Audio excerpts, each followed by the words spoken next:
Welcome to my channel. I'm Nancy Thompson, your storyteller, bringing you Americanized spins on classic folk tales, gripping mysteries, and more. Stick around for today's story, set in a quiet, rugged corner of colonial America. Think early 1700s, deep in the Appalachian Hills. In a small, isolated mountain hamlet called Willow Hollow, a young woman named Susanna, Sue Travers, couldn't sleep. All night, she hid under her quilt, tears soaking the fabric.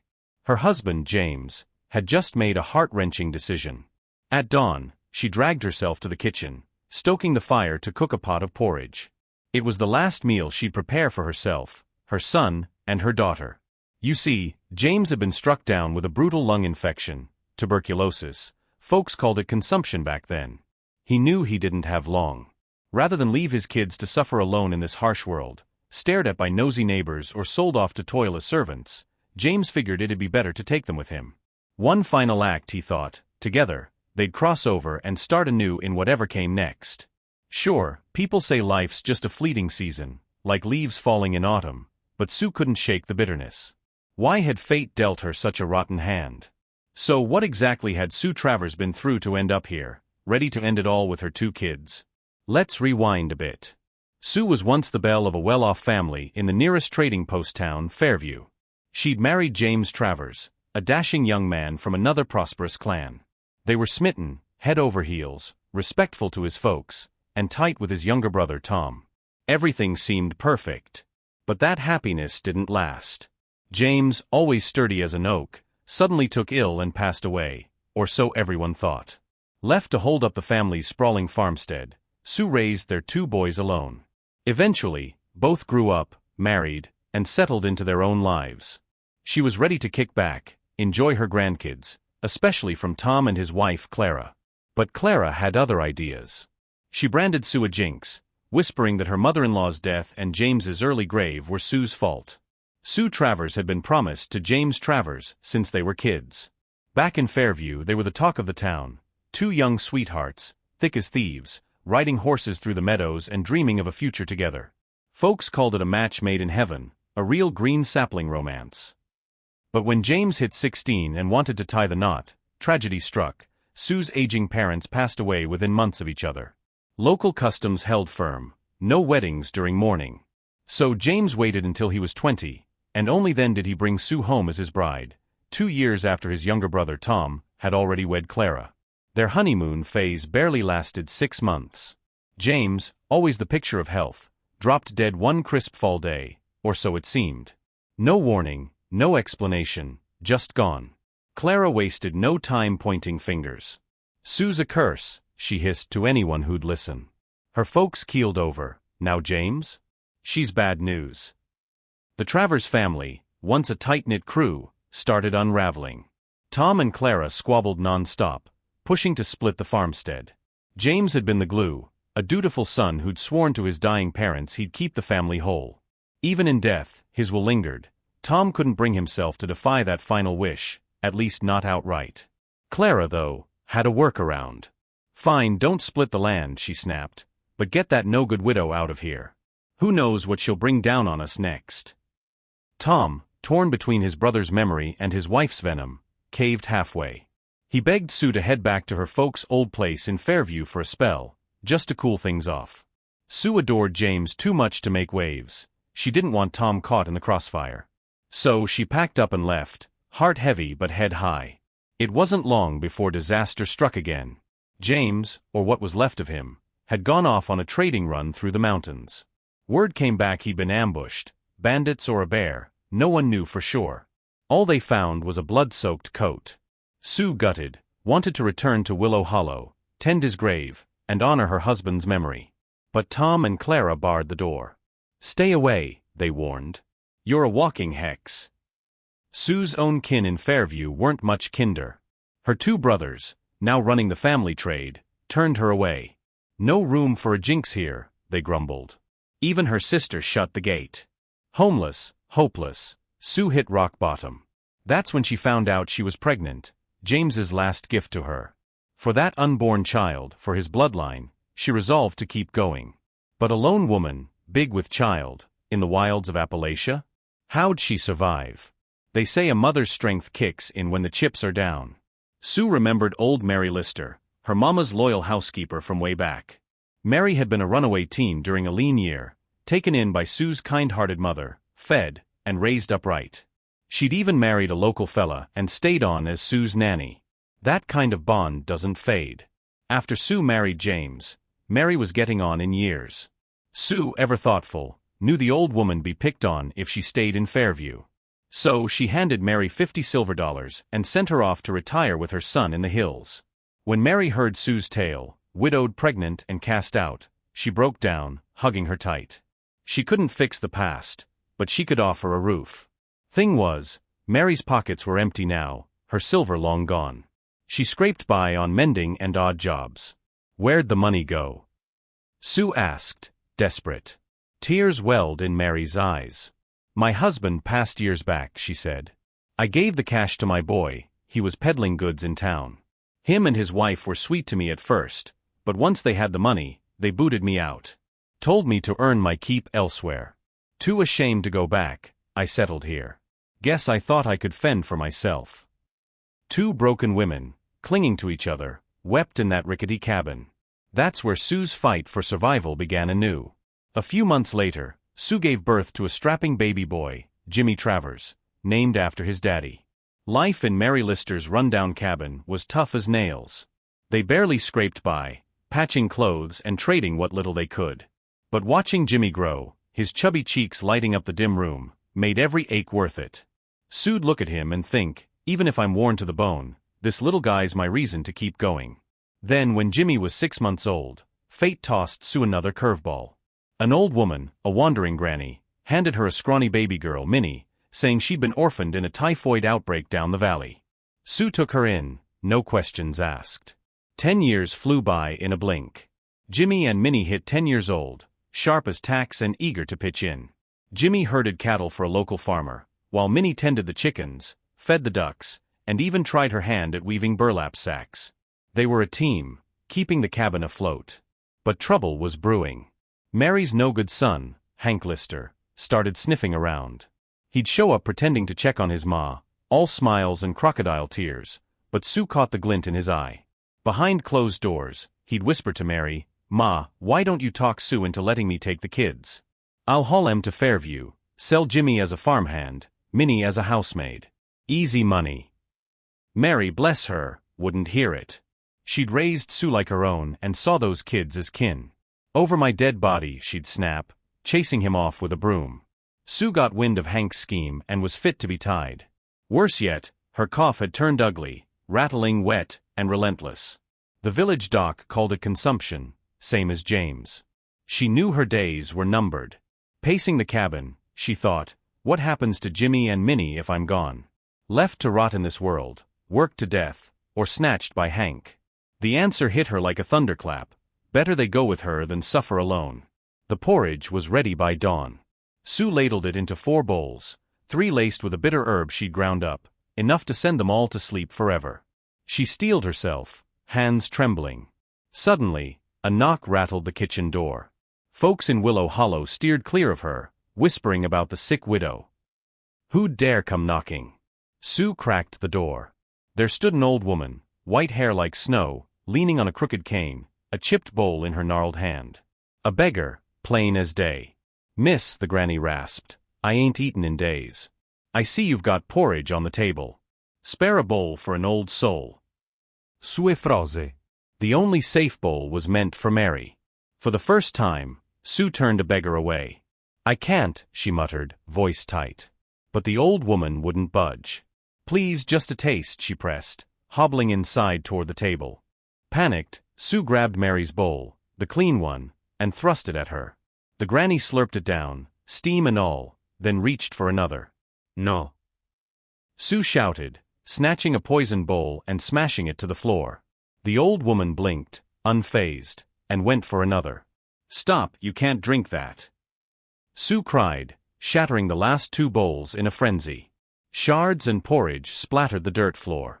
The granny straightened up, fixing Sue with a hard stare. "Girl, why waste good food like that?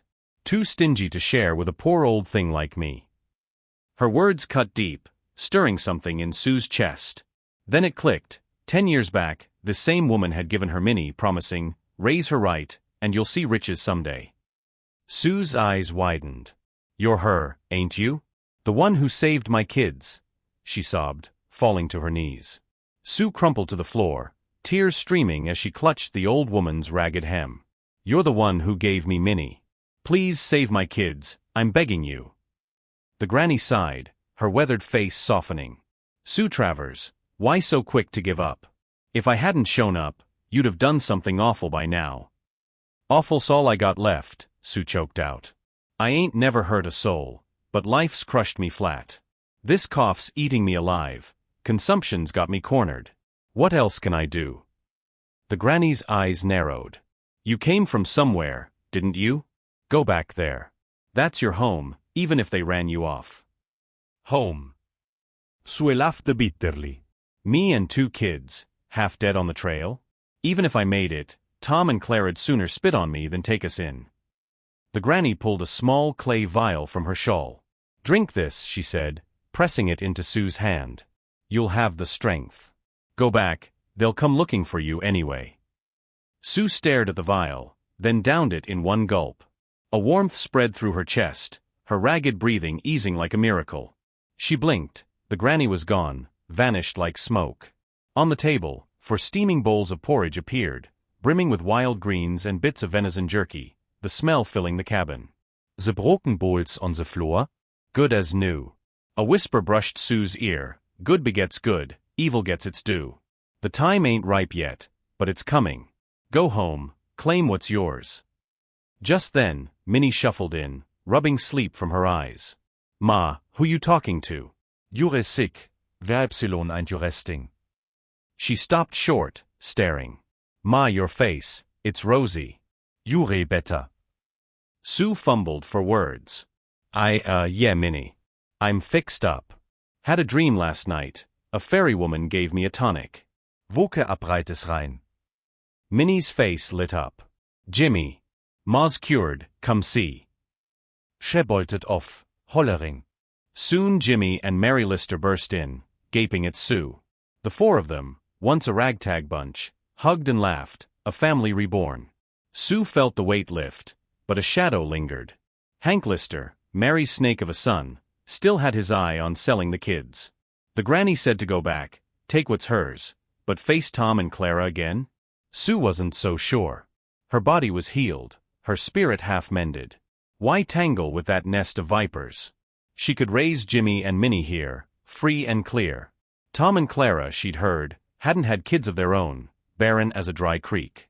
If they ever got desperate, they might claim Jimmy as a Travers heir. Better to stay put, keep Hank at arm's length. He wouldn't dare snatch them outright, not with Mary around. By noon, though, trouble rode in. Hank swaggered into the yard with a posse of roughnecks. Mary, basking in the sun, spotted him and flew into a rage. "You filthy cur. After Jimmy and Minnie again? You'll have to kill me first." Hank grinned, slick as oil. "Ma, relax. Ain't me this time. It's Tom Travers, says he's here to fetch his kin Jimmy, the Travers bloodline. You can't stop that." Sue stormed out, fists clenched. "Tom? You've got some nerve. Y'all drove me out, left me for dead, now you want my boy." Tom stepped forward, all false charm. "Sue, don't be like that. When James was alive, we never cast you off. You're still family. Jimmy's a Travers, I'm here to bring him home. I messed up back then, listening to Clara's nonsense. I'm sorry. Come back, I'll look after you, like James would have wanted. Jimmy's set to inherit the farm someday." Sue's mind raced. The granny's words echoed, "They'll come looking." Here they were, sure enough. But was Tom for real? She didn't trust him an inch. "No dice," she shot back. "We're fine here." Too late, Tom had brought the county sheriff. "If you won't come willing," he said, "we'll take Jimmy by law. He's Travers' blood." Helpless, Sue had no choice. She packed up, leaving Mary behind. Mary wouldn't budge from her cabin. Tom hauled Sue, Jimmy, and Minnie back to Willow Hollow. Clara greeted them with a syrupy smile. "Sue, we've put you through hell. My fault, I was wrong. Forgive me." She'd even set up rooms and a maid. Sue didn't buy it. Snakes don't shed their fangs, she thought, keeping the kids close. That night, a strange scent wafted through their room. Sue's head spun. She and the kids passed out cold. Sue giolte da wake, heart pounding. Her wrists burned, rope bit into them tight. Jimmy and Minnie whimpered beside her, gagged with rags, their hands bound too. The room was dim, lit by a flickering lantern. Tom Travers loomed over them, a cold smirk on his face, flanked by Clara, their hired man Buck, and Hank Lister. Knives glinted in their hands, except Clara's. Sue thrashed, but the ropes held fast. Tom chuckled. Calm down, Sue. Play nice, keep quiet, and you'll walk out of this. Sue nodded, desperate. Clara yanked the gag from her mouth. Why? Sue raspte. Let's a kids go. Warte versisses, take it out on me. Tom's grin widened. The Travers family stash, Grandpa's silver unicorn locket. You've got it, don't you? James loved you too much to send you off empty-handed. Locket? What locket? Sue sputtert. I ain't heard of no treasure. If I had it, you think I'd be starving in a shack with 2 kids? Tom scoffed, twirling his blade. Don't play dumb. He nodded at Buck, who lunged toward Jimmy. No. Sue screamed. I swear I don't know. Kill us, you'll get nothing. He's your nephew, Tom. Ain't you afraid of God's wrath? Clara whispered something in Tom's ear. He grunted, then barked, basement. They dragged Sue, Jimmy, and Minnie to a trapdoor, down into a damp, stinking cellar. Buck lit a torch, and Sue's breath caught. A skeletal figure slumped against the wall, chained, filthy, hollow-eyed. Tom sneered, "Say hi, big brother." Sue's world tilted. James. Tom laukhet. Surprise. Où? Thought he was bear food? Nah, he's been down here 10 years. Crazy or faking it, I don't care. But he won't cough up the locket. James's head snapped up, eyes blazing. 10 years, Tom. Torturing me wasn't enough. Now my wife and kids? That locket mean more than family? You've got the farm, ain't that plenty? Tom roaret. Plenty? Business tanked. Farms bled dry. You owe me, James. Hand over the locket, or your precious 4 meet the devil tonight, Minnie included, poor adopted stray. James spat, take him to Pa's study. They hauled everyone upstairs. James fumbled with a loose floorboard, revealing a hollow. Inside, the silver unicorn locket, plus a stash of gold coins and silver bars. Tom and Clara whoopt, Eis wild. You and Pa hid this from me. Tom snarled. James coughed, weak. Was for emergencies, not greed. Let us go, I don't want a dime. Tom hesitated. James was still his brother. But Clara hissed, finish it. Buck didn't blink, his knife sank into Tom's chest. Hank, spooked, bolted for the door, but Buck cut him down too. Tom gurgled, Clara, help, she smirked. Help? I've waited a decade for this. Clara grabbed Buck's arm. Rest's yours, lover. James slumped, whispering, should have trusted you, Sue. Buck advanced, blade raised. Sue shielded the kids, helpless. Then Minnie, brave little Minnie, wriggled free and threw herself at Buck. The knife caught her instead. She krumplet, bloot pooling. Clara and Buck froze, stunned. August wippet trug ze rum. The granny appeared, eyes like thunder. Sue cried, save Minnie, save James. The granny waved a hand. Buck and Clara slammed into the wall, pinned. James'll live, she said. Minnie's gone, her fate sealed. But you should know, she's their daughter. She pointed at Buck and Clara. Clara gasped. The granny tossed her a bundle, Minnie's baby clothes, a jade pendant Clara recognized. Truth crashed down. Minnie was the child Clara bore with Buck before marrying Tom, abandoned at birth. Buck, the hired man, had been her lover all along.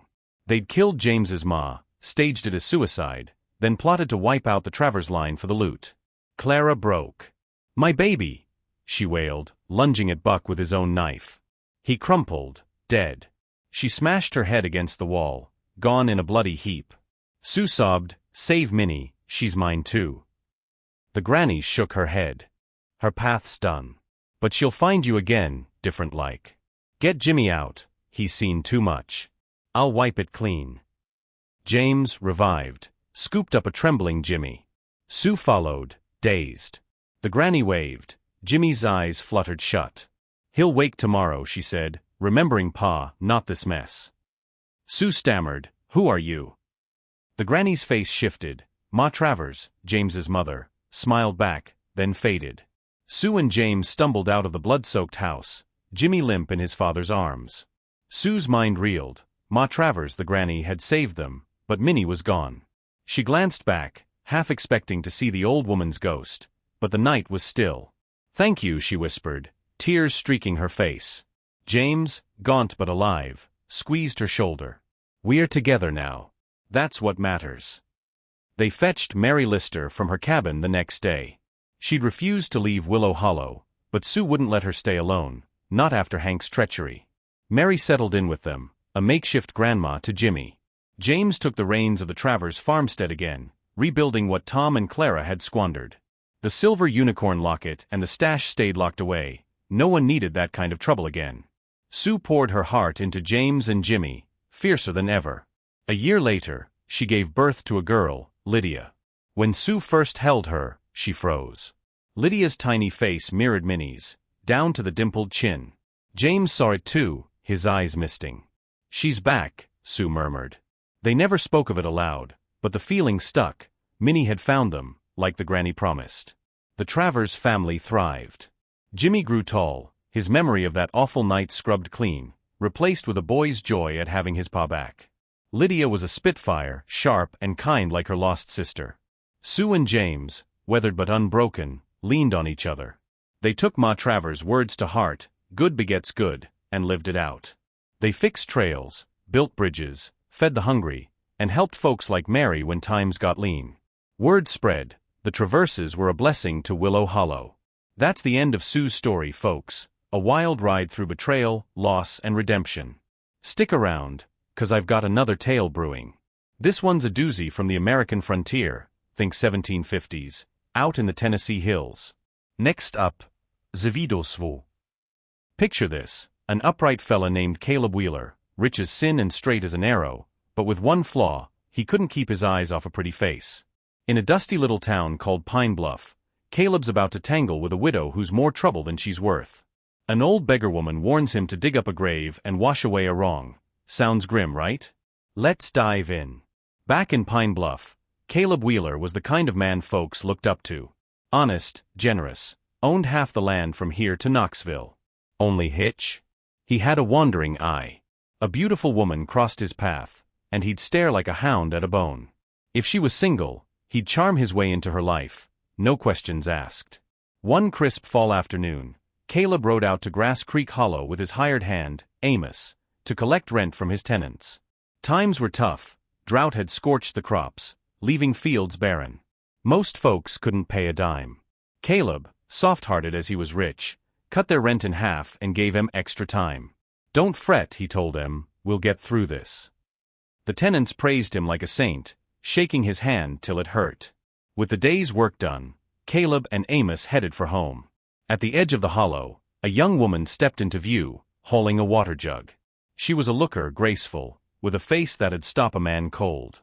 Caleb recognized her, Ellie Harper, new bride of Luke Harper, a tenant he'd met 6 months back. He'd kept his distance then, married women were off limits, even for him. But now, with no one else around, he stole a few extra glances. Ellie caught his eye and smiled. Ellie Harper set her jug down and walked toward Caleb Wheeler, her smile warm as a summer breeze. "Afternoon, Mr. Wheeler," she called. "You here collecting rent from us folks?" Caleb tipped his hat, trying not to stare too long. "Yeah. Heard from your ma-in-law your crops didn't make it this year. Couldn't pay if you tried. I cut Luke's rent in half, gave him till spring. Figure you were down at the creek washing, so you might not be heard yet. No need to fret now." Ellie's eyes lit up, gratitude plain as day. "Well, bless your heart, Mr. Wheeler. Tat's mich die Kind. We've had a rough spell. Luke, my husband, he up and died 2 days back. Sick as a dog, gone overnight. Me and his ma buried him up the ridge yesterday. Don't know how we'll manage now. A few tears slipped down her cheek, and she brushed them away quick. Caleb's jaw dropped. Luke? Dead? He was built like an ox. How's that happen? Ellie sighed, voice trembling. Came on sudden fever, stinking sores all over. Woke up to him cold beside me. Guess the Lord's got his own plans. Amos, Caleb's hired hand, piped up, squinting at her. If Luke's gone, why not marry again? You're young, pretty, don't have to stick it out alone. Ellie shook her head, fierce. Luke's ma raised me like her own when we wed. Now he's gone, I can't leave her high and dry. I'll see her through her days. Amos nodded, impressed. That's real decent of you. Caleb, though, couldn't peel his eyes off her. Pretty as a picture and good-hearted too, he thought. Compared to his 6 wives back in Pine Bluff, nagging, greedy lot, this Ellie Harper was a diamond in the rough. If I could make her mine. Next morning, Caleb loaded up a sack of cornbread and dried beans, hitched his horse, and rode back to Grass Creek Hollow. Luke's pa had passed years ago, leaving just Ellie and her mother-in-law, Widow Bess Harper, in that creaky cabin.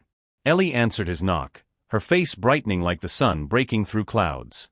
Mr. Wheeler. What brings you back so soon? Brought you and Bess some victuals, Caleb said, hefting the sack. Heard you're short on food after the drought.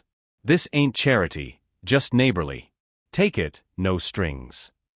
Ellie's hands flew to her cheeks, then she grabbed the goods with a grin. You're a saint, Mr. Wheeler. A real live saint. Caleb chuckled, brushing it off. Nah, just doing what's right. Widow Bess shuffled out, drawn by their voices. When she saw the food, her wrinkled face split into a smile. God bless you, Caleb Wheeler. Caleb seized the chance to linger, chatting him up, even pitching in with chores, chopping wood, fixing a leaky roof. Ellie didn't bat an eye at him hanging around, and Bess seemed to turn a blind eye too. After a few hours, Caleb's gut told him he had a shot. For 3 days straight, he showed up with gifts, flour, smoked ham, a bolt of cloth. By the 3rd day, he worked up the nerve to take Ellie's hand. She didn't pull away, just smiled soft and shy. Emboldened, Caleb pressed closer, and she leaned into him. That night, he stayed late, and under the flicker of a tallow candle, they crossed a line. Ellie giggled and sighed, no hint of regret. Caleb was over the moon, hooked, line and sinker. But dawn brought a reckoning. As Caleb slipped out the cabin door, Widow Bess caught him red-handed. You scoundrel, she bellowed, grabbing his coat. My boy's barely cold, and you're sniffing around his wife? How's she supposed to face folks now? Caleb, drunk on last night's bliss, pleaded, Bess, keep it hush, nobody's gotta know. I'm sweet on Ellie. Let me make it right, I'll marry her. Bess snorted, arms crossed. Marry her? Easy to say, harder to do. What'll your kin say, 6 wives already, and you chasing a 7th? Prove it, or I'm dragging you to the magistrate. Caleb doubled down. If you're agreeable, she won't be my main wife, but number 7's plenty good. I'll settle it. Bess wasn't sold. Words are cheap. Ellie's a good girl, show me you mean it. Cough up some cash first. Done, Caleb said. I'll deed you 2 acres of my rental land, no rent, ever. Plus $100 silver. House set. Bess's grip loosened, eyes glinting. Better keep that promise. Fetch the deed and the money, now. Caleb nodded. Ellie, he called inside, I'm coming back for you. Wait for me, I'll send a wagon this afternoon. He bolted off, head spinning with plans. Halfway to Pine Bluff, he passed old Widow Jane, a beggar woman hobbling along with a stick and a cracked bowl. She nodded at him, white hair wild. Years back, her man rented from Caleb too, hard times hit, and Caleb eased up on him. Now she scraped by, begging. Mr. Wheeler, she croaked, watch yourself. That Harper house ain't right. Caleb waved her off, too giddy to listen. Caleb Wheeler rode back to Pine Bluff. Is mein butzing like a beehive. Marrying Ellie Harper, number 7, meant stirring up a hornet's nest at home, but he didn't care. He'd promised Widow Bess land and cash, and he aimed to deliver. By noon, he'd rounded up the deed for 2 acres, a pouch of silver dollars, and a spare bolt of calico for good measure. His 6 wives, though, weren't about to let this slide quiet. The minute Caleb spilled his plan, the house erupted. His first wife, Martha, led the charge, 5 others hot on her heels. Another wife? "You've lost your damn mind, Caleb Wheeler," she hollered. "We're barely keeping this roof up, and you're chasing skirts again?" The yelling bounced off the rafters. 6 voices, 1 big headache. Caleb squared his shoulders. This ain't your call. "I'm the man here. I've got plenty food, cloth, gold in the strongbox. I'm taking it to Grass Creek Hollow, and I'll live with Ellie fair and square." He stormed out, loaded a wagon, and hightailed it back to Ellie's cabin. Widow Bess took the goods with a smug nod. No fuss from her now. Caleb figured he'd won. But back home, his wives stewed. 5 days of sulking turned into a truce. They piled into a cart and rolled up to Grass Creek, hats in hand. "We're sorry, Caleb," Martha said, voice tight. "Come home, run things right. We won't meddle no more." Caleb saw his chance. "Good. I'm bringing Ellie in as number 7, y'all okay with that?" They grumbled but nodded, cornered and out of fight. Word spread fast. Caleb Wheeler was taking another bride. Pine Bluff buzzed, and Grass Creek folks started cozying up to Ellie and Bess, hoping to curry favor with the big man. Old Widow Jane, though, wasn't clapping. She caught Caleb at the hollow's edge the day before the wedding, her bony hand clutching her stick. "Mr. Wheeler, you forgot what I told you. That Ellie Harper and Widow Bess ain't no good. Trouble's coming if you hitch up with her." Mark my words, calamity's knocking. Caleb brushed her off, grinning. "Jane, I've got this. Thanks for the worry, but I'm set." See you round. He figured she was just a nosy old bat, maybe jealous of Bess's windfall. Next morning, Caleb didn't waste time. He hired a flower-decked wagon, saddled his best horse, and rode to Grass Creek Hollow like a king. Half the town turned out, Pine Bluff elders, Grass Creek tenants, all come to cheer the union. Bess raked in more silver and a chest of trinkets from the deal, grinning ear to ear. The Wheeler house brimmed with guests, fiddles wailing, and whiskey flowing. Caleb worked the crowd till dusk, sweat beading his brow. Finally, the lamps flickered low, and it was time. Ellie waited in the bridal room, veil still on, alone. Caleb's pulse raced. He'd been dreaming of this all day. He burst in, voice booming, "Darlin', your man's here." Ellie giggled, soft and teasing. "Took you long enough, mister, I've been pining." She lifted her veil, pouting playfully. Caleb swooped in, all apologies. "Too many folks out there, sugar. I'll make it up to you tonight, promise." He pulled her close, tumbling onto the bed. Ellie let out a little yelp, then a sharp cry, then nothing. Her eyes rolled back, legs twitched once, and she went limp. Caleb froze, panic clawing his gut. He pressed a hand to her nose, no breath. "Ellie," he gasped, shaking her. Dead as a doornail. "How?" He'd barely touched her. The door banged open. Widow Bess stormed in with 2 burly tenants, eyes blazing. "Ellie. What's wrong, girl?" She knelt, checked Ellie's pulse, then whirled on Caleb. She's gone. "What did you do, you bastard?" Caleb stammered, I didn't. She just stopped. We were talking, then this. Bess wouldn't hear it. "You killed her, Wheeler. Murderer." She grabbed his shirt, screaming for the tenants to fetch the sheriff. "We're hauling you to justice." Caleb's knees buckled. He'd faced down bears, but the law scared him spitless. "Bess, please," he begged, dropping to the floor. "I swear I didn't hurt her. Something else did this. Let's figure it out.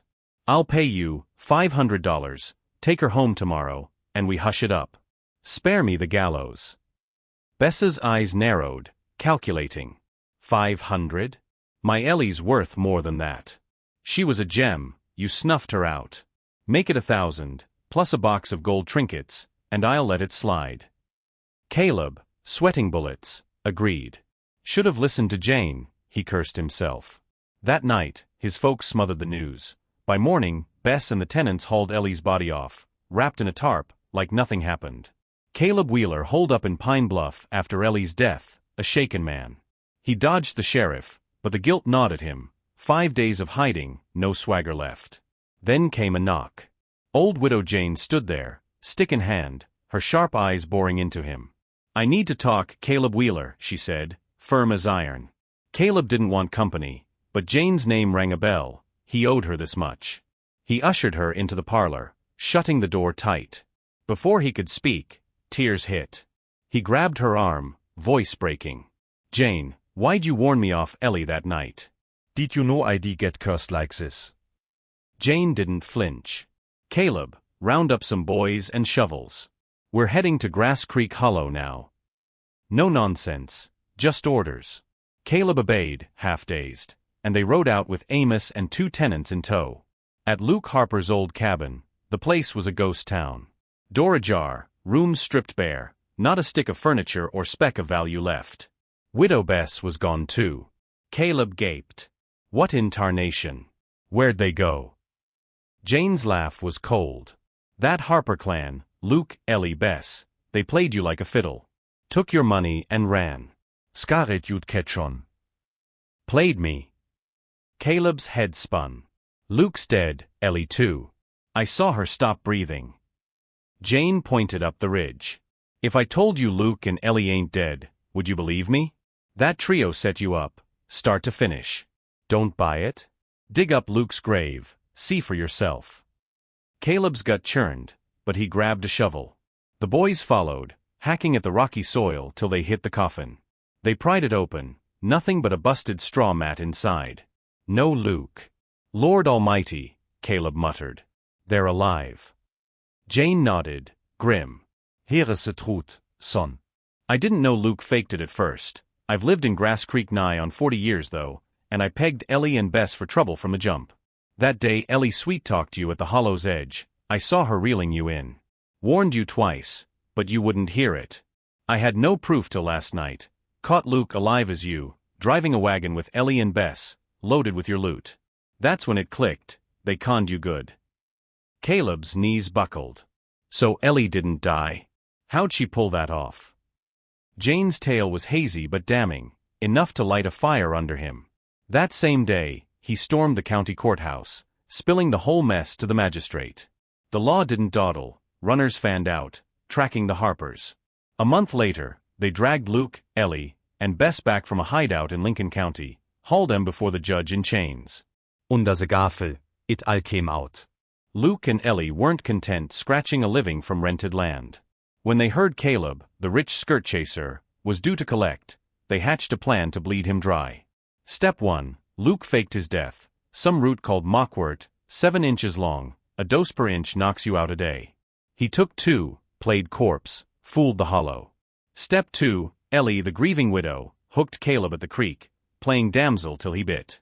Step 3, she let him court her, sealed the deal with a tumble, then let Bess catch him, perfect leverage to force a wedding. Caleb, smitten silly, shelled out land and cash. But Ellie wasn't marrying for keeps, just the payoff. That wedding night, she dosed herself with mockwort, went stiff as a board. Bess swooped in, accused Caleb of murder, and squeezed him for $1,000 in trinkets to hush it up. With the loot in hand, the trio bolted, figuring Caleb'd never dig deeper. He might not have, if Jane hadn't pushed. The judge threw the book. Luke got 10 years breaking rocks, Ellie and Bess 5 each in the workhouse. Caleb watched them carted off, a wiser man. Never again, he swore, no more chasing pretty faces. Back in Pine Bluff, he settled into a quiet life, his 6 wives relieved to have him tame. That's the tale of Caleb Wheeler, folks, greed, guile, and a grave that wasn't. Liked it? Drop a note below, subscribe, share it round. Thanks for listening, catch you next time. Hey folks, Nancy Thompson here again, spinning another yarn from the wilds of the Tennessee hills. Caleb Wheeler's tale left us with a lesson about greed and gullibility, but the frontier's got more secrets up its sleeve. This one's called The Peddler's Curse, a twisty little number about a traveling trader, a deal gone sour, and a reckoning nobody saw coming. Let's set the stage. Back in Pine Bluff, same dusty town where Caleb licked his wounds. Meet Elias Crow, a wiry fellow with a sharp tongue and a sharper eye for a bargain. Elias wasn't rich like Caleb, just a peddler, roving the hollows with a mule-packed cart, trading pots, cloth, and trinkets for furs, moonshine, or whatever folks could spare. He'd roll into Pine Bluff every spring, a regular as the thaw, charming the women and bartering with the men. Folks liked him well enough, till they didn't. See, Elias had a knack for stretching the truth. That rusty kettle? Good as new, he'd swear. That moth-eaten blanket? Woven by Cherokee hands, he'd claim, hiking the price. Most let it slide. Frontier life's hard, and a little hustle kept a man fed. But trouble brewed when Elias crossed paths with widow Ruth Tanner, a tough old bird living out past Grass Creek Hollow. Ruth's husband, Jed, died in a logging accident 3 winters back, leaving her a ramshackle cabin and a teenage son, Ben. She was no pushover, knew how to haggle, skin a deer, and stare down a bear. One muddy April day, Elias trundled up her path, his mule snorting under the load. "Morning, Widow Tanner," he called, tipping a battered hat. "Got something special today, prime goods for a fine lady like you."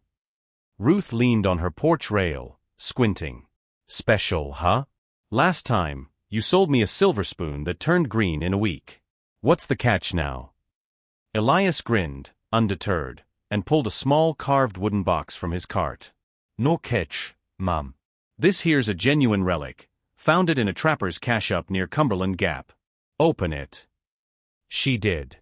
Inside sat a tarnished brass ring, etched with swirls that caught the light. "Ain't much to look at," Ruth grunted.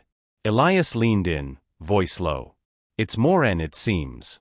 Old trapper swore it's cursed, or blessed, depending who wears it. Said it saved his hide from a Shawnee arrow once. I'll part with it cheap, 2 jugs of your corn liquor and a fox pelt." Ruth snorted. "Cursed? Sounds like hogwash. My Ben could use a laugh though. Give you 1 jug and a coonskin, take it or leave it." Elias haggled, but Ruth held firm. Deal struck, he pocketed the goods and handed over the ring. "Wear it wise," he winked, then rolled off whistling. Ben, 16 and lanky, slipped the ring on that night, joking, "Maybe it'll make me bulletproof, Ma." Ruth chuckled, until dawn, when Ben woke screaming, clawing at his hand. The ring wouldn't budge, fused to his finger like it had grown there. His skin around it blistered red, and his eyes went wild. "It's burning me, Ma, get it off." Ruth tried soap, grease, even a knife. Nothing worked. By noon, Ben was feverish, babbling about voices in the trees. Ruth saddled her horse and tore off for Pine Bluff, hunting Elias. She found him at the tavern, haggling over a sack of nails. "Crow," she roared, slamming the bar. "That damn ring's killing my boy. What did you do?" Elias Pallet. "Killing him? It's just a trinket, Ruth, I swear." She grabbed his collar, dragging him outside. "You're coming with me, peddler. Fix this, or I'll skin you myself." The tavern crowd watched, murmuring. Elias's silver tongue wouldn't save him now. Ruth Tanner hauled Elias Crow out of the Pine Bluff Tavern by his scruffy collar, her grip like a bear trap. The peddler's boots skidded in the mud as he sputtered, "Ruth, I swear, it's just a ring. I didn't know it'd hurt the boy." She didn't blink, shoving him toward her horse. "Save your breath, Crow. You're fixing this, or I'll bury you next to that cart of yours." A crowd trailed him to the hitching post, half curious, half itching for a fight, but Ruth's glare sent him scattering. She tied Elias's wrists with a rawhide strap, slung him over the saddle like a sack of meal, and climbed up front. "Move an inch, and I'll knock you cold," she warned, spurring the horse toward Grass Creek Hollow. Elias squirmed, his mule braying after them, but he knew better than to test her. Ruth's mind raced. Ben's screams echoed in her skull, that cursed ring searing his finger. She'd skin Elias alive if her boy didn't pull through. By dusk, they reached her cabin. Ben lay sprawled on a straw pallet, sweat-soaked and thrashing. The ring gleamed dull brass, its swirls pulsing like they had a heartbeat. His hand was a mess, skin bubbled up, red and raw, creeping past his knuckles. "Ma," he moaned, voice hoarse, "it's talking, telling me to do things." Ruth's stomach dropped. She cut Elias loose and shoved him forward. "See that? Undo it now." Elias gaped, hands trembling. I don't know how. Trapper said it was magic, not this." Ruth's fist clenched. "Magic? You sold me a devil's trinket, you lying snake. Where'd you get it?" Elias stammered, "Up near Cumberland Gap, old fella, half dead, traded it for a blanket. Said it saved him once, but he wouldn't wear it no more. That's all I got." Ruth grabbed a hatchet from the wall. Jure gonna pray, peddler. Pray hard. Kosif bendis jure next. She turned to her son, prying at the ring with a knife tip. It wouldn't budge, metal bit into flesh like it had welded there. Ben howled, eyes rolling back. Elias dropped to his knees, muttering, "Lord, I didn't mean no harm," Ruth spat. "Your Lord ain't listening." Get up, help me. Desperate, she hauled Ben outside, dunking his hand in the creek. Cold water did nothing, the blisters spread. Elias hovered useless, till Ruth barked, "Fetch that box it came in, maybe there's a trick." He scrambled back, digging through his cart. The wooden box sat there, carved with the same swirls. Elias kriegt IT open. No klus, just a faint whiff of rot. "Nothing," he croaked, holding it out. Ruth snatched it, turning it over. A scratch on the bottom caught her eye, a jagged mark, like a claw. "What's this?" she demanded. Elias shrugged. Pale. Dunno, didn't see it before. Ben's cries sharpened, words spilling out, garbled and strange. "Blood, needs blood," Ruth froze. "What's he saying?" Elias backed up. I ain't staying for this." He bolted for his mule, but Ruth tackled him flat. You ain't running, coward. Just then, a shadow moved at the tree line, an old woman bent and gray, hobbling with a gnarled cane. Her voice rasped like dry leaves. "Trouble, Widow Tanner?" Ruth spun, hatchet raised. "Who are you?" The woman stepped closer, eyes glinting. "Call me Granny Moss." Hört the boys weil's a mile off. "That ring's no trinket, it's a blood debt, bound to whoever wears it." Ruth's grip tightened. Blood debt? "Speak plain." Granny Moss nodded at Ben. "Old magic, Shawnee, maybe older." Vera Preis a Preis, Oretakis, slow. "You've got till moonrise to break it, or he's gone." Elias whimpered, "I didn't know." Ruth rounded on him. "You brought this plague here, help me fix it, or I'll feed you to it." Granny Moss chuckled, low and dark. "Fixing's costly, Vido. Ready to pay." Ruth Tanner loomed over Elias Crow. Her hatchet glinting in the fading, lightest Granny Moss words hung heavy. "Costly, you say? Name your price, old woman. I ain't losing my boy." Ben writhed on the ground, the brass ring pulsing like a live coal, his fevered mutters, "Blood, blood," cutting through the dusk. Elias cowered, pinned under Ruth's boot, his face a mask of terror. Granny Moss hobbled closer, her cane tapping the dirt. "Ain't my price, widow, it's the rings. Blood bound it, blood'll loose it. Shawnee trappers forged it long ago, cursed it to guard their kin. Wearer lives if they spill for it, or it drinks 'em dry. Your Ben's caught, 'cause he don't know the right." Ruth's eyes narrowed. "Spill what? Speak straight." "Life," Granny said, flat. "A drop might have held it off, slit a finger, feed it daily. But it's dug in now. Takes a full trade, one soul for his, before the moon's high." She pointed west, where the sky bled orange. 2 hours, maybe less. Ruth's breath hitched. "One soul? You mean kill somebody?" Granny nodded, slow. "That's the debt. Ring don't care who, just needs the red." Elias squawked, thrashing. "Not me. I didn't know, Ruth, you can't." She stomped his chest, silencing him. "Shut it, peddler. You brought this, might be you pays." She turned to Granny Moss. "There's gotta be another way, herbs, prayers, something." The old woman shook her head. "Tried water, didn't you? It's blood or bust. Choose quick, boy's fading." Ben's skin was gray now, the blisters snaking up his arm. Ruth dropped the hatchet, hands shaking. "I ain't no murderer, but I ain't letting him die neither." She scanned the hollow, trees, creek, Elias's cart. Her gaze landed on the mule, tied and snuffling. "What about that? Beast's got blood, will it take an animal?" Granny Moss tilted her head, eyeing the mule. "Might. Old rights used deer, bear, mules close enough. Ring's hungry, not picky. Slit its throat, soak his hand in it, see if it drinks." Elias yelped, "Not Betsy." "She's Ali got." Ruth whirled, grabbing his throat. "Your mule or my boy, Pick fast or it's you bleeding. Elias choked, nodding frantic. Ruth dragged him to the cart, untying Betsy's rope. The Mule stampt, Sensing Trouble. Hold her, Ruth snapped, fetching the hatchet. Elias gripped the reins, tears streaking his dirt-caked face. She's been with me 10 years, Ruth ignored him, steeling herself. Ben, hang on, Ma's fixing this. She reise ze bled. Betsy bret, lut and pitiful. Von swing, and blot spret, hot and tick. The mule crumpled, soaking the dirt. Ruth hauled Ben's limp arm over, pressing the ring into the pooling red. For a heartbeat, nothing, then the brass flared, swirls glowing like embers. Ben gasped, arching, as the blister shrank, the ring loosening just a hair. It's working! Ruth cried. Granny Moss watched, stone-faced. Keep it there, gotta drink its fill. Elias sobbed Betsy, but Ruth held firm, blood slicking her hands. Minutes crawled, Ben's breathing steadied, color creeping back. The ring dulled, slipping free at last, tumbling into the gore. Ben blinked. Weak. Ma, it's gone. Ruth scooped him up, hugging tight. You're safe, son. She glared at Elias.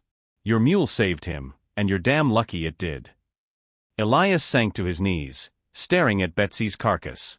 Granny Moss picked up the ring, wiping it on her shawl. Debt's paid, this time. Keep it off, lest you want more trouble. She tossed it to Ruth. Buri it dep, or bonite. Rusnaidid. Klöchin Ben. Ain't nobody wearing that devil thing again. She turned to Elias, voice hard. You're done here, peddler. Take your cart and git, don't ever show your face in Grass Creek again. Elias staggered up, hollow-eyed. I'm ruined, all for a trinket, Granny Moss chuckled, turning away. Greed's a steep toll, boy. Moon's rising, best be gone. The moon climbed high over Grass Creek Hollow, casting silver across the blood-soaked dirt where Betsy's body lay still. Ruth Tanner cradled Ben on the cabin porch, his breathing steady now, the cursed ring clutched in her fist. Elias Crow stood by his cart, a broken man, mule gone, spirit crushed. Granny Moss lingered at the edge of the clearing, her shadow long and crooked, cane tapping like a metronome. Ruth stood, brushing Ben's hair back. You're staying put, son, rest up. She marched to Elias, the ring glinting in her hand. This ain't over till it's gone for good. You're helping me bury it, deep where no fool dig it up. Elias flinched, voice hoarse. Ruth, I've lost everything, ain't that enough? She thrust the ring at him. Not till this devil's locked away. Move. Granny Moss cut in, rasping, burying's wise, but it'll whisper still, curses don't sleep easy. Mark the spot, widow, or it'll call another. Ruth nodded grim, grabbing a shovel from the shed. Elias, dich. He obeyed, hands trembling, carving a hole near the creek bank, 3 feet down, then 4. Ruth dropped the ring in, spitting on it. Stay there, you hellspawn thing. They piled dirt, rocks, then a slab of slate from the hillside, sealing it tight. Ben watched from the porch, pale but alive. Ma, it's over, right? Ruth forced a smile. Over for us, Ben. You're safe, that's what counts. Elias slumped against his cart, staring at the mound. I didn't mean harm, just wanted a profit. Ruth's glare could have cut steel. Your profit near killed my boy. Take your junk and git. I see you again, I'll shoot first, ask later. Elias hitched his cart, muleless now, and dragged it off by hand, shoulders hunched. The hollow swallowed his silhouette as he vanished down the trail. Granny Moss lingered, eyeing the grave. He's marked now, greed stain don't wash clean. Might be he'll find worse'n you did. Ruth frowned. Worse? What's that mean? The old woman shrugged, hobbling off. Moon knows. I don't. Days turned to weeks. Ben mended slow, the blisters fading to scars, but he'd wake some nights, swearing he heard whispers from the creek, faint like wind through reeds. Ruth kept a rifle by the door, eyes sharp for any stranger. Word spread through Pine Bluff. Elias Crow was bad luck, a peddler who'd cursed the Tanners and paid dear. Folks shunned his name, and his cart never rolled back. Months later, a trapper staggered into town, wild-eyed, spinning a tale. He'd found a wrecked cart near Cumberland Gap, Elias's, no doubt, smashed to splinters, goods scattered. No body, just tracks leading into the woods, then nothing. By the wreckage, a brass ring glinted, swirls etched deep, crusted with dried blood. Ain't touching it, the trapper swore, leaving it where it lay. Pine Bluff buzzed. Some said Elias dug it up, others reckoned it dug itself out.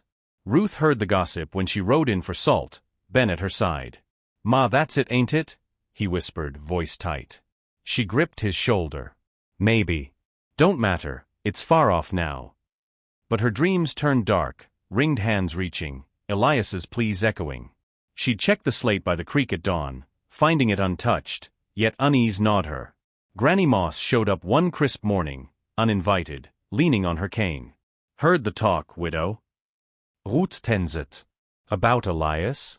"Yeah, Ring got him." Granny's laugh was dry. "Got him or he got it, same end. Curse don't die, just waits. You paid your debt, he didn't. Keep that boy close, Moon still watching."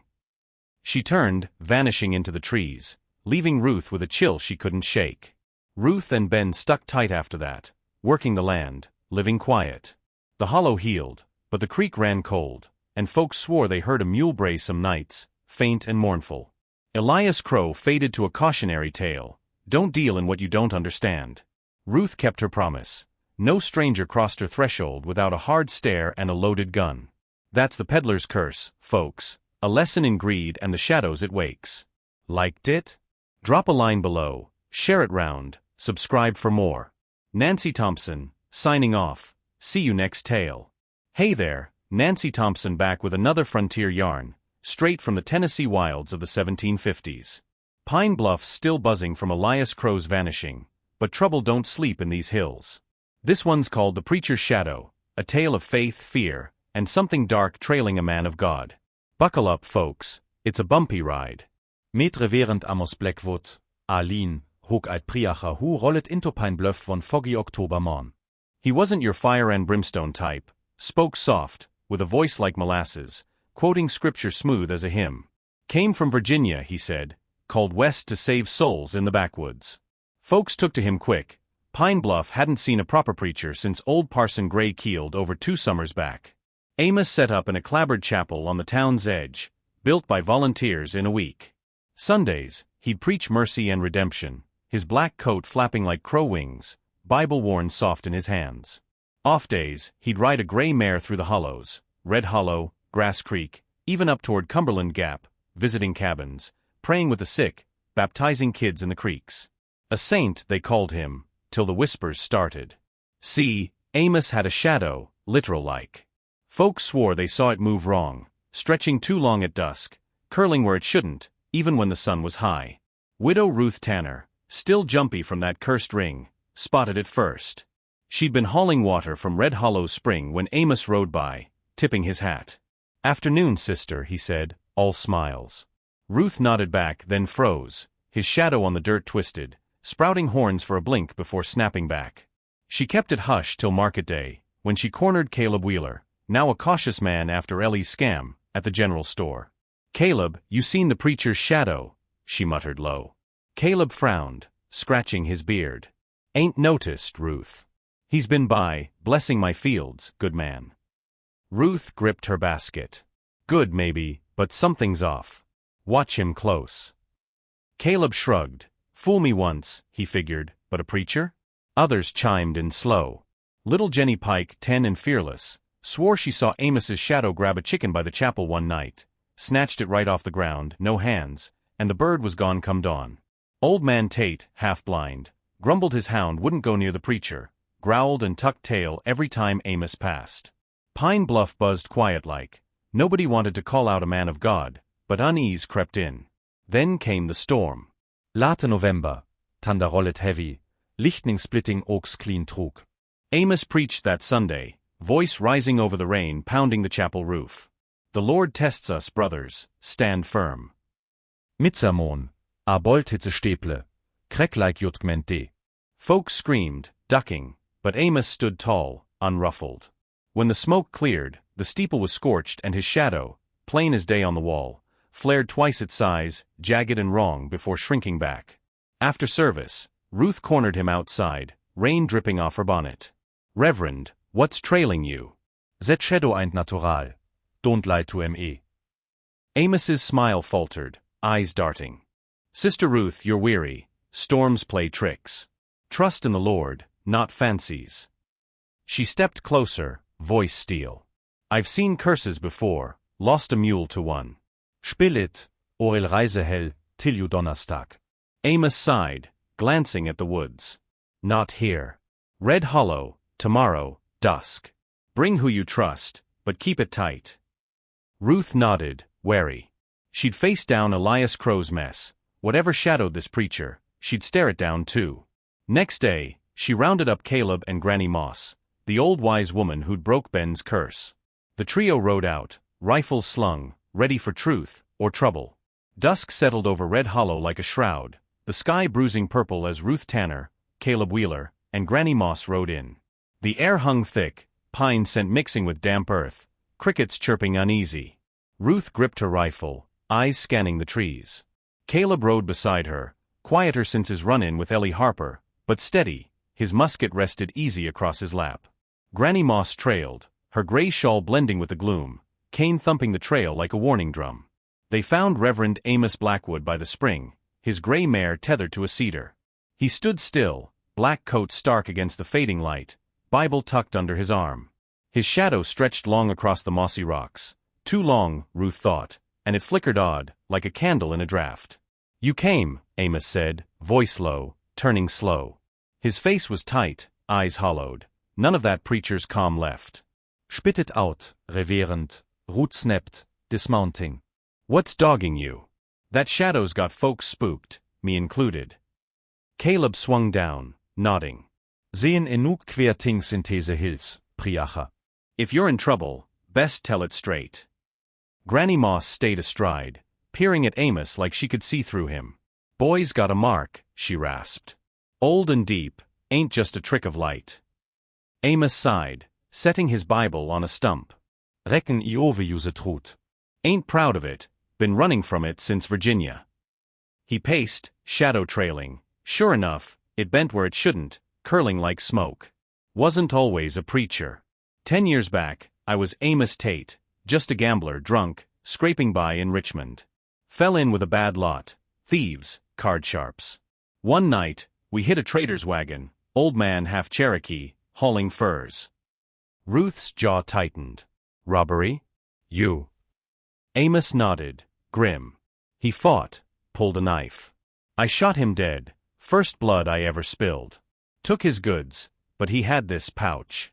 Leather, stitched tight, warm to the touch. We pried it open. Inside was a black stone, smooth, carved with a cross and eyes. One of the boys laughed, said it was cursed. I kept it, figured it'd fetch a price." Granny Moss snorted. "Fool. That's no trinket, it's a soul anchor." "Cherokee blood magic, bound to the dead." "You killed him, it latched to you." Amos flinched. Didn't know till later. "Next day, my shadow changed, moved on its own, whispered at night. The gang turned up dead, one drowned, one fell off a roof, one just stopped breathing. I ran, ditched the stone in a river. Thought it'd end."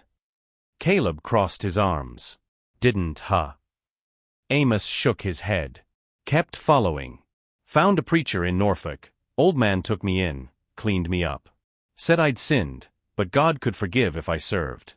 Been preaching since, hoping good works'd shake it. Came west to start fresh, thought I'd outrun it." Ruth stepped closer, rifle up. "Ain't outrun nothing. Jenny Pike saw it snatch a chicken, folks say it's growing. What's it want?" Amos's voice cracked. "Me. Been quiet till Red Hollow, then it stirred. Night I got here, dreamed of the old man, eyes black pointing. Woke with scratches on my chest, bleeding. It's mad I threw the stone away, wants it back or me dead."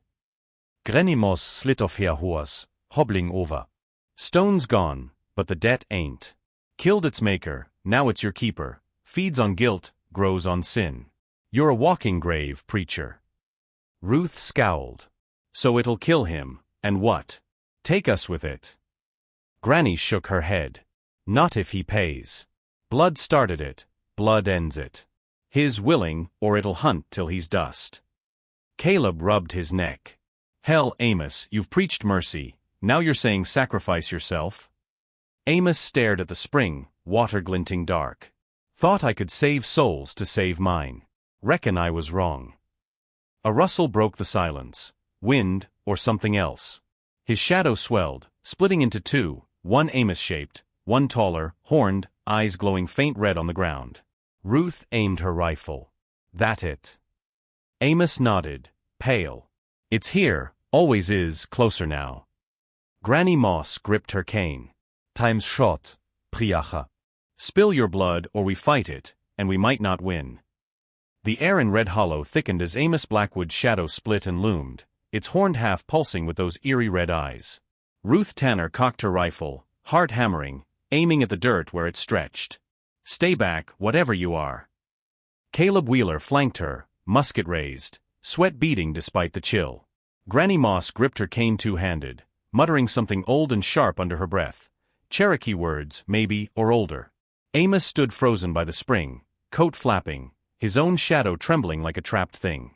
It's coming, Amos whispered, voice raw. Ain't no running now. The horned shadow slid closer, silent but heavy, air felt like molasses, pressing down. Ruth fired, a crack split the dusk, dirt exploding where the eyes glowed. The shadow flinched, rippling, but didn't fade. Damn it, she hissed, reloading. Caleb shot next, lead punched the ground, and the thing hissed, a sound like steam off a kettle, but held firm. Granny Moss steppet forward. Keine Stabing the earth. Bullets won't kill it, bound to him, not us. Preacher, you've got to pay or it takes us all. Amos's knees buckled, but he nodded, fumbling a knife from his belt. Blood, you said, mine? Granny's eyes glinted. Willing blood, cut deep, give it what you stole. Might break the anchor, send it back. Ruth grabbed his arm. You sure, Amos? Ain't no Priacha augta die for us in 10 years cold. He met her gaze, steady for once. Sinned plenty, Ruth. Killed a man, ran from it. Preaching don't erase that. If it's me or you folks, I'll pay. The shadow lunged, claws of black snaked toward Caleb, who stumbled back, cursing. Ruth swung her rifle but, smacking it, it recoiled, hissing louder. Do it now. Granny barked. Amos slashed his palm, blood welling fast, dripping to the dirt. The shadow froze, eyes flaring, then slithered to the red pool, lapping it like a hound. Amos gritted his teeth, cutting deeper, blood flowed thick, soaking his sleeve. Take it, he rasped. Take me, leave MB. The horned shape swelled, towering over him, then dove, sinking into his chest like ink into water. Amos screamed, dropping the knife, clutching his heart. His shadow, both halves, snapped back, normal-sized, but he crumpled, gasping. Ruth rushed him, propping him up. Amos. You still with us? His eyes fluttered, breath ragged. It's gone. Felt it pull, then nothing. Caleb kicked the dirt where it had been. Gone? That quick. Granny Moss knelt, sniffing the blood-soaked ground. Not gone, fed. Debts half paid, bought you time, preacher, not freedom. Amos kuhit, pelestes. Time's enough, I'll take it. Ruth tore her shawl, binding his hand. You're a fool, but a brave one. Let's get you home. Caleb hoisted him up, muttering, Hell of a sermon, Reverend. They hauled him to his mare, the spring gurgling quiet behind. Granny lingered, eyeing the spot. Anchor still in him, quiet, not dead. Next sin, it'll wake.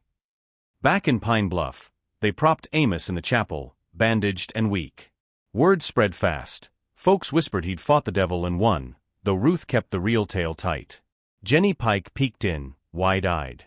Shadow's normal now, Miss Ruth. Think it's over? Ruth forced a grin. For now, Keith. Go on home. But at night, locking up, she saw it, Amos's shadow on the wall, still, but too sharp, like it was listening. Weeks passed. Amos preached again, softer now, leaning hard on mercy. Folks said he'd aged a decade overnight. Ruth checked in, rifle slung, Caleb trailing with goods. Holding up? She asked. Amos nodded, faint. Long as I walk straight, it sleeps. Pray I don't slip. Granny Moss swung by once, cryptic as ever. Shadow's patient, sins its meat. Watch him, widow. Red Hollow stayed quiet. No whispers, no horns. But Amos's mare shied some nights, and his hand scarred black where he'd cut, a cross etched deep. Pine Bluff called it a miracle, Ruth called it a truce. Either way, the preacher's shadow waited, and she'd be damned if it caught her napping. Winter bit hard into Pine Bluff, frost glazing the clapboard chapel where Reverend Amos Blackwood preached his quiet sermons. Weeks after the showdown in Red Hollow, he'd held on, pale, scarred but alive, his shadow tame on the surface. Ruth Tanner kept watch, rifle by her side, checking in with Caleb Wheeler's help. Granny Moss's warning, next sin it'll wake, stuck like burrs, and Amos's black cross scar on his hand pulsed faint some nights, a reminder of the debt half paid. Spring thawed the hills, and Amos grew steady. Preaching swelled the chapel, folks drawn to his weathered grace. Mercy's all we've got, he'd say, voice soft, eyes distant. Ruth eased up, figuring the shadow'd settled, maybe blood was enough. Caleb, ever practical, grumbled, long as he don't rob nobody again, we're fine. But Granny Moss, when she passed through, just squinted at Amos and shook her head. It's patient, not gone. Then came the reckoning. Late March, a stranger rode into Pine Bluff, a grizzled trapper half-drunk, hauling a sack of pelts. He barged into the chapel mid-prayer, slurring, "Preacher, you owe me.